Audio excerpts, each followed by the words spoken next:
Do you ever watch a movie and instantly fall in love with a character, then 5 minutes later, you're cringing at someone else hogging the screen? Minecraft, the movie, gave us both. For every hero that stole our hearts, there was a villain or sidekick who probably should have stayed on the loading screen. Let's dive into the most loved and most hated characters, starting with the one who built his way into everyone's heart. You ever wonder what happens when you mix hot lava and chicken?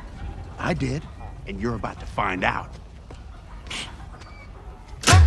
Steve is the first person we meet in the film, and instantly, he's relatable. As a kid, all he wanted was to be the best miner in the world. But adults, they crushed that dream hard. So what does Steve do? Ends up selling doorknobs. Yeah, that's a real job he took. But here's where it gets good. He stumbles on two mysterious cubes that fling him into the overworld. That's where everything changes. Steve doesn't just mine and build, he creates a life. He tames a wolf named Dennis, more on him later, brings peace to the land, and even when the world's falling apart, he doesn't back down. He fights off evil, escapes the nether, and still has the heart to spare the villain at the end. No revenge, just resolution. Why do fans love him? Because he's not just brave, he's kind, real, honest. You don't just watch Steve, you root for him. He's proof that even if your dreams fall apart, you can still build something amazing, block by block. Now, for someone who took being a villain a little too literally. And for the great lie, you'll never be happy.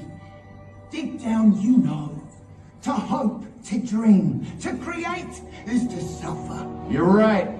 Goya is the main villain, and let's just say, she's not winning any fan votes. She rules the nether and wants the creation cube, not to create, but to destroy everything creative and beautiful. Yeah, real sunshine, huh? Her backstory? She once dreamed of being a dancer, but after getting laughed at, she went full evil queen mode. She even kills her general when he messes up. No second chances, no depth, just evil for the sake of being evil. She grabs powerful objects like the orb and Enderman crystal without even breaking a sweat, and when she finally gets outsmarted, the whole thing feels flat, like someone just unplugged the threat meter. Fans couldn't connect with her. She's loud, she's unoriginal, and let's be honest, more annoying than scary. Even her dramatic villain speech sounded like it was copied and pasted from another movie. So, what do you think? Was Goya truly the worst? Or do you think someone else deserves that title? And stick around, we're covering even more characters, including the brave little wolf who became the movie's biggest surprise hero. Yeah, we got. Come on! It's not a good time to stop.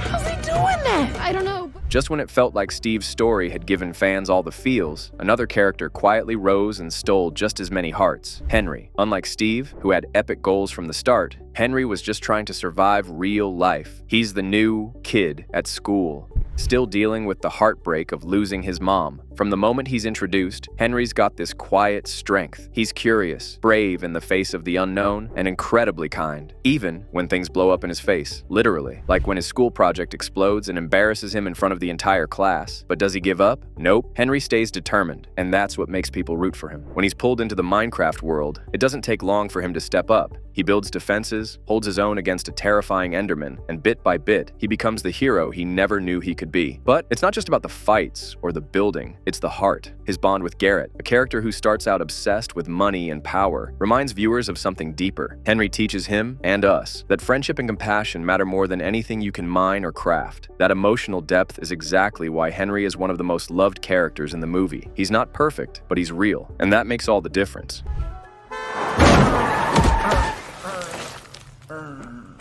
Oh no, not again.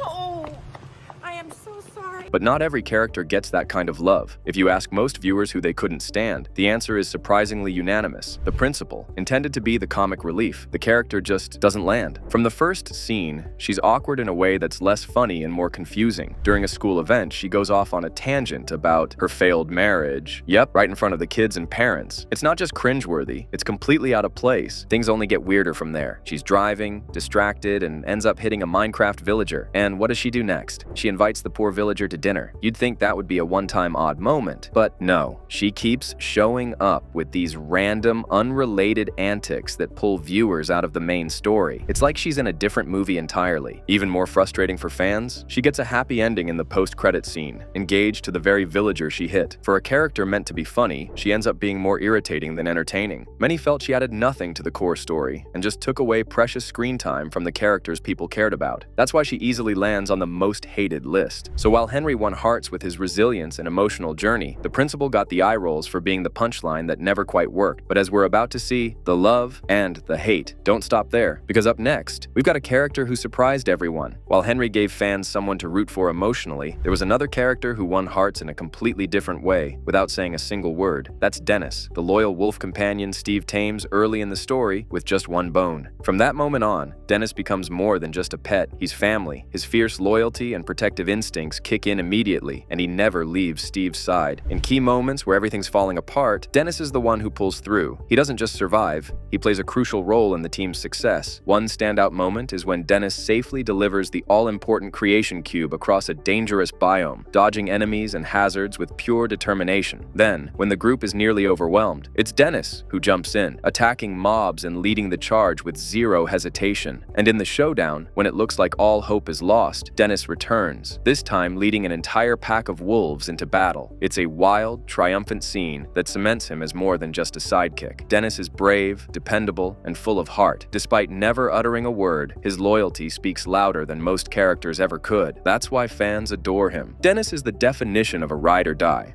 I'm really sorry, but I have to annihilate you and stuff. We just need that orb thing. On the flip side, no character fell flatter than General Chungus. Meant to be one of Goya's most intimidating enforcers, Chungus was hyped up to be a powerhouse, huge, armored, and supposedly unstoppable. But from the moment he enters the story, things start going downhill. Instead of striking fear into the heroes, Chungus is clumsy and ineffective. In one of the most embarrassing moments, he gets crushed in a single hit by the Great Pig. That's it. All that build-up, gone in one gag. Even worse, Chungus does nothing when Garrett makes a major mistake and accidentally hits Steve during battle. A real enforcer would have reacted, taken advantage, done something, but Chungus just stands there. The lack of threat, combined with wasted potential, left viewers disappointed. It's not that he was evil, it's that he wasn't anything. No menace, no growth, no real presence, just a throwaway joke in a fight that deserved more tension. Fans expected a villain who could shake things up, but instead got a punchline with armor, and that's why General Chungus ranks as one of the most hated characters in the entire film. But thankfully, not all newcomers flop. One character stepped in with strength, heart, and brains: Natalie, Henry's older sister. From the beginning, Natalie is the rock in Henry's life. After their mother's passing, she takes on a parental role without hesitation. She's the one making sure he's okay, even when she's hurting too. That emotional backbone carries through when she's unexpectedly thrown into the Minecraft world. She could have panicked, but instead, Natalie rises to the occasion. She learns fast, adapts even faster, and proves herself in every mob fight she joins. But what sets her apart is how she earns the trust of the most loyal creature in the movie, Dennis. Through simple acts of kindness and smart decisions, Natalie becomes part of the team in a way that feels natural and earned. She's not trying to lead, but people follow her anyway. She's protective of Henry, works seamlessly with Steve and Garrett, and never backs down when things get hard. Whether it's planning a strategy or defending others, Natalie becomes a symbol of resilience and quiet strength. Fans love her not just for what she does, but for how she does it, calmly, caringly, and without drama. She's the kind of character who makes everyone around her better, and in a world full of chaos, she's the steady force that helps hold it all together. That's why Natalie stands tall among the most beloved characters in the entire film. So, who was your favorite? Dennis, Natalie, or someone else entirely? Drop your thoughts in the comments, and don't forget to like, subscribe, and hit the bell for more deep dives into the Minecraft movie universe. Trust us, you won't want to miss what's coming next.